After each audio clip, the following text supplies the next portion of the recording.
I want to discuss all of this now. Van Jones is here. He's a former official in the Obama administration. Bakari Sellers, a former member of the South Carolina House of Representatives, who supports Hillary Clinton, by the way. Stacy Washington, the host of the radio program Stacy on the right. And Andre Bauer, the former lieutenant governor of South Carolina, who is supporting Donald Trump. Good to have all of you here this evening. Thank you so much for joining us. Bakari, I want to get to you first because you're in Charlotte tonight. What are you hearing from people in the community about this new cell phone video released by the family today?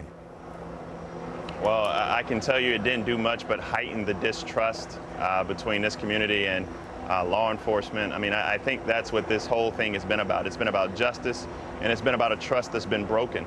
One of the things that I looked at when I saw the video is that Miss Scott, she had the wherewithal and the courage to film that video knowing that incident with her husband surrounded by those law enforcement officers could have led to something bad happening, and it led to his death. And so I think that's something that most African Americans feel like they may be incumbent to do now. And so tonight, everybody's chanting, release the tapes, no justice, no peace.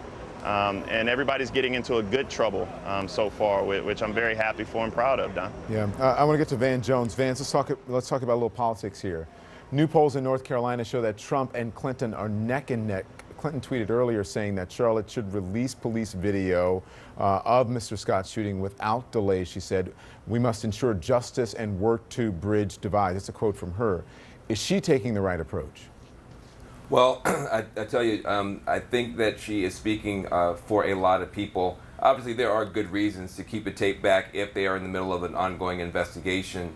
But I think more importantly, North Carolina has really been a hotbed of challenges. The governor has been very tough on voting rights, against voting rights essentially for African Americans. It's a real hotbed. It's going to be an important battleground state. And this, I think, heightens all the tensions. And one of the most important things that I can say is that I am very, very proud of those young people tonight who are out there constructively engaging, exercising their constitutional rights, and speaking up for the redress of their grievances. That's in the Constitution. Nobody likes it when you see the destructive activity, but just as much as people want to condemn some of the stuff you don't like, you have to stand up and cheer that these young people are taking to the streets, demanding redress of their grievances, and doing so in such a powerful way. Hey, Stacy, I got a question for you now. Donald Trump says that Hillary Clinton shares responsibility for the protest because she supports the narrative that police officers are racist. What do you think of that? Well, I wouldn't say that she shares responsibility for any violence or anything of that nature, but of course, we have to be careful what we say.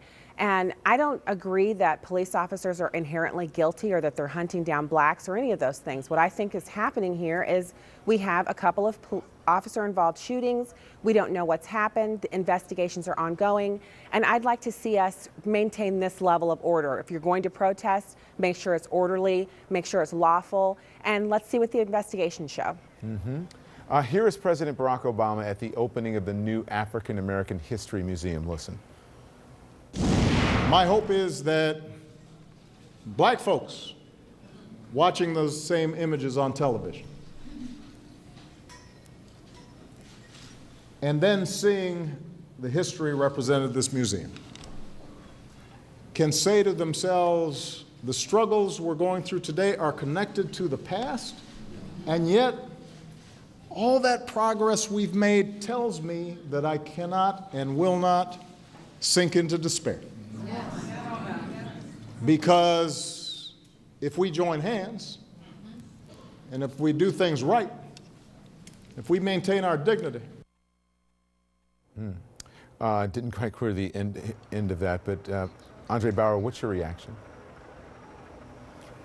We're a wounded country, Don, and we've got to have some tough, difficult conversations where people that are going to be open-minded to things that might hurt their feelings a little bit and engage in a discussion that for too long has been brushed under the rug. And people that just want to inflame groups, that's not going to work either. There's some difficult things here. Clearly there have been officers that have made bad judgment, done things incorrectly. As a whole, as a 16-year member, as a reserve officer, I realize how much training they have to go through. I appreciate what they do and how they have to put themselves in some very dangerous situations that call for split-second decision-making on life or death. I think the law needs to take its course on this case and let the facts come out as they will. If law enforcement is saying and the judicial department is saying they need to take these steps to go through before they release the tapes, I don't want to stain a jury or put an impression on people before they have the chance to do what they need to do. But we are going to have some difficult discussions that we, quite frankly, as a country haven't had. We've brushed them under the rug. Politicians have said things to get their supporters behind them or to alienate or to bring folks in, but we really haven't had. You need people like Van Jones that are fair and reasonable and can articulate a great message, and that's where you'll have a progressive movement to solve some of these problems. Okay, then you mentioned the politicians. Well, let's get there. Let's get there. Hang on, Bakari. Let's listen to some of the language Donald Trump used this week. Our African American communities are absolutely in the worst shape that they've ever been in before, ever. It just seems that there's a lack of spirit between the white and the black. I mean, it's a terrible thing that we're witnessing. I will stop the drugs from flowing into our country and poisoning our youth and many other people. And if you're not aware, drugs are a very, very big factor in what you're watching on television at night. Bakari, what's your response?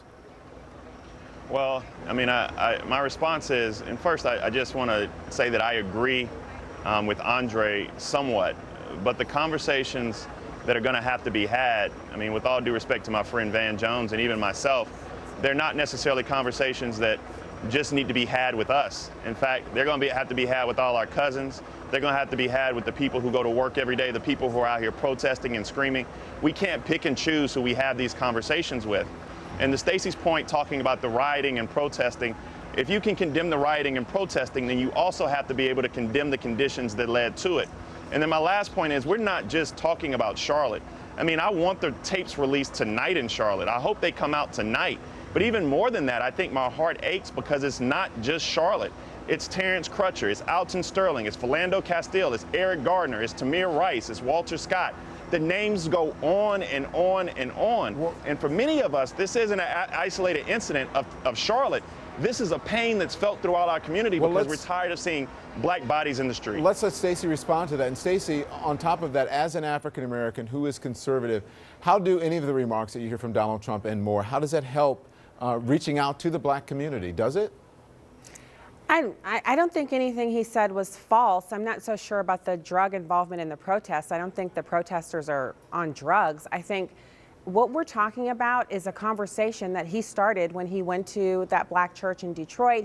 He's been opening up the dialogue with himself, his campaign, and the black community, which has traditionally supported Democrats more than Republicans for decades now. He's saying, give something else a chance. The Democrats have controlled inner cities in America for 50, 60, in Milwaukee, 100 years. He's asking for an opportunity for Republican policies that are in the Republican Party platform to apply to the black community, which some is heavily concentrated in inner cities. Okay. And that's an opportunity. That's what he's offering. Van Jones? Well, look, I am somebody who said at the very beginning of this campaign back in the primary season that the Republicans did have a shot at the black community's vote because, frankly, it's unnatural to have one group with 90, 92, 94, 95% of any one thing. But I think that Donald Trump has made a mockery of those efforts. First of all, when you assume that all African Americans are poor, you're automatically making a stereotypical statement. And you don't talk to poor people the way he's been talking to poor black people.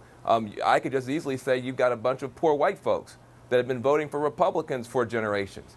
And they have not made very much progress. And I could talk about their living conditions and talk about them living in trailers. I could talk about all kind of stereotypes. And then I could say, well, vote for me.